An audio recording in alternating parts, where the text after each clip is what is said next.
24 পেরে 25 আসলো। আচ্ছা আমাকে ভালো করে দেখো। তোমাকে ভালো অন্ধকারে আসবে কি করে? তোমার তো এই অন্ধকার থাক না। আমার সাথে প্রথম শর্ত হচ্ছে আমার সাথে ঝগড়া করবে না, ঠিক আছে? হ্যাঁ ঠিক আছে। তারপরে আমাকে ঘুরতে নিয়ে যাওয়া, আচ্ছা তারপর আমাকে ভালো ভালো খাওয়াবা। আচ্ছা। তারপরে হচ্ছে গিয়ে আমাকে বাড়ি নিয়ে যাবা। বাড়ি মানে? বাড়িতে আমাদের আছে? বাড়ি, আমাদের বাড়ি। আমাদের বাড়ি মানে আমার বাড়ি? বাড়িতে আছে? পানাগড়ে মানে কি? বাবার বাড়ি? হ্যাঁ বাবার বাড়ি। আচ্ছা বাবার বাড়ি নিয়ে যাওয়া। বাবার বাড়িতে? হ্যাঁ তো নিয়ে যাবো। হ্যাঁ হ্যাঁ তো নিয়ে যাওয়া।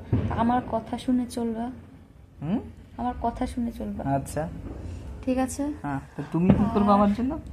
আমি আমি আমারগুলো বলছি, তোমারগুলো তো আমি শুনতে চাই নাই। ও বাবা। আর হচ্ছে গিয়ে আর কি বলবো, এইগুলোই, আর কিছু নাই। যাই হোক। মাঝে মাঝে একটু টাকা দেবা, আচ্ছা একটু বেশি বেশি করে টাকা দেবা। খাবার জন্য? না, খাবার জন্য।